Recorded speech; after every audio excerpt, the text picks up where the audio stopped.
आखिर सरकार ने ऐसा क्या किया वक्फ बोर्ड के साथ कि इतना ज्यादा वेस्ट बंगाल में दंगा देखने को मिल रहा है। कईयों की दुकानें लूट ली गई। कोई आदमी बोलता है कि कुछ नहीं हुआ है, कुछ नहीं। अरे आओ देख जाओ कैसा हुआ है हमारा दरसा। कितनों के घरों पे हमले किए गए।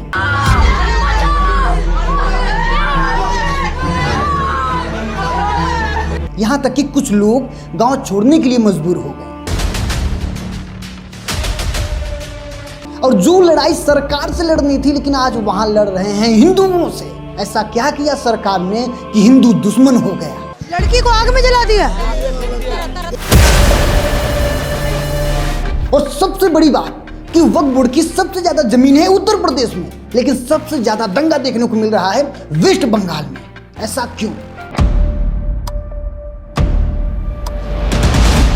देखिए, आसान भाषा में सारे मामले को समझाने के लिए मैंने इस वीडियो को 3 पार्ट में डिवाइड किया है। पहला कि वक्फ बोर्ड है क्या और कैसे काम करता है। दूसरा कि ऐसा क्या वक्फ बोर्ड में गड़बड़ कर दिया गया है और क्या सही कर दिया गया है। तीसरा, क्यों कुछ मुस्लिम पक्ष खुश हैं वक्फ बोर्ड के नए बिल से और कुछ लोग नाराज हैं। आज भारत में भारतीय सेना के पास सबसे ज्यादा जमीन है, 18 लाख एकड़ की जमीन। भारतीय रेलवे के पास 11 लाख एकड़ की जमीन और वक्फ बोर्ड के पास 9 लाख एकड़ की जमीन, मतलब 3645 वर्ग किलोमीटर की जमीन इंडिया में वक्फ बोर्ड की है। अगर देश की तुलना करें तो सिंगापुर का क्षेत्रफल है 733 वर्ग किलोमीटर। मतलब इंडिया में वक्फ बोर्ड के पास उतनी जमीन है कि सिंगापुर जैसे 4 से 5 देश बसाए जा सकते हैं। अब सवाल ये आता है कि वक्फ बोर्ड के पास इतना ज्यादा जमीन आया कहां से। लेकिन उससे पहले आपको यह समझना होगा कि वक्फ बोर्ड आखिर है क्या। देखिए, वक्फ ये एक अरबी शब्द है जिसका मतलब होता है समर्पित करना, रोक देना या फिर दान देना। इस्लामिक परंपरा के अनुसार किसी भी जमीन को अल्लाह के नाम पे दान दे देना, मतलब कि उस जमीन का केवल और केवल अल्लाह मालिक है और कोई नहीं है, ताकि उसका इस्तेमाल धार्मिक चीजों में और जन कल्याण में किया जाए। जैसे मस्जिद बनाना, मदरसे बनाना, कब्रिस्तान बनाना, यतीम खाना यानी अनाथालय बनाना, गरीबों की मदद के लिए यानी जिनके पास घर नहीं है उनको जमीन दे देना। लेकिन उस जमीन का कोई मालिक नहीं होगा, यूज करने के बाद उसका मालिक केवल अल्लाह ही होगा। अब देखिए, वक्फ बोर्ड में जमीन देने का सबसे ज्यादा जो मेन पर्पस है उसे सदका जरिया कहा जाता है, जिसका मतलब होता है ऐसी नेक काम करना जिसका सवाब यानी पुण्य मरने के बाद भी मिल सके। अब जमीन से बढ़िया कोई भी चीज नहीं हो सकती, क्योंकि जमीन कभी भी खत्म नहीं होती। इसलिए लोग अपनी जमीन को दान दे देते थे ताकि जरूरतमंद लोग यूज करें इस जमीन का, लेकिन उसे बेच ना पाए, जिससे जो जमीन का ओनर है उसे मरने के बाद भी सवाब यानी पुण्य मिलता रहे। अब वक्फ बोर्ड काम कैसे करता है? वक्फ बोर्ड देश भर में कब्रिस्तान, मजार की जब घेराबंदी करता था तो आसपास की जितनी भी जमीन है उन सब पे क्लेम कर देता था कि वो जमीन वक्फ बोर्ड की है। वो जमीन चाहे हिंदू को हो या फिर मुस्लिम की हो, वक्फ बोर्ड की हो जाती। एक जगह है भिंडी बाजार के अंदर जो हमने 2015 में खरीदी। 2019 में बोलता है ये जगह वक्फ है, क्योंकि 1995 का वक्फ एक्ट यह कहता है अगर वक्फ बोर्ड को यह लगता है कि जमीन उसकी है, शक के आधार पर भी वो उस जमीन पे क्लेम कर सकता है। उसमें कोई भी डॉक्यूमेंट या फिर प्रूफ दिखाने की जरूरत नहीं पड़ती। तो फिर डॉक्यूमेंट और प्रूफ दिखाएगा कौन? वो दिखाने की जिम्मेदारी होती है जमीन के ओनर की। मतलब आप समझ रहे हो, केवल शक भी हो जाए कि यह जमीन वक्फ बोर्ड की है तो वक्फ बोर्ड उसे कब्जा कर लेता था या फिर उस पर क्लेम कर देता था।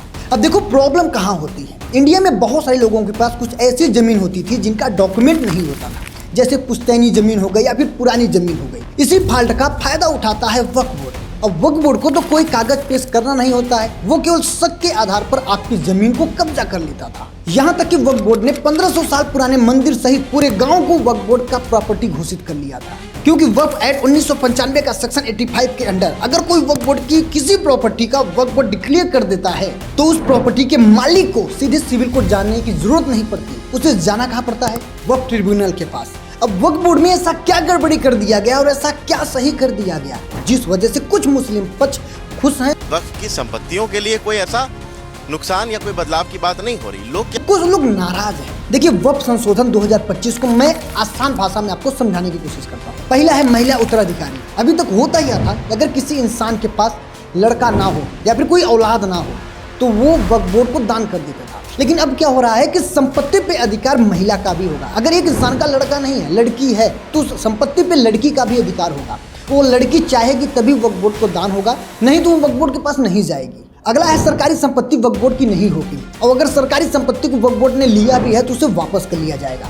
अगला है अगर संपत्ति किसी की भी हो, वक्फ बोर्ड बोल देता है कि वह मेरी है तो वो क्लेम कर सकता था, लेकिन अब यह बोलने से पहले उसे प्रॉपर डॉक्यूमेंट दिखाना पड़ेगा, तथ्य दिखाना पड़ेगा, प्रूफ दिखाना पड़ेगा। और जमीन किसका है अब केवल वक्फ बोर्ड निर्णय नहीं करेगा, अब निर्णय करेगा जिला कलेक्टर यानी डीएम। वो निर्णय करेगा कि जमीन वक्फ बोर्ड की है या फिर ओनर की है।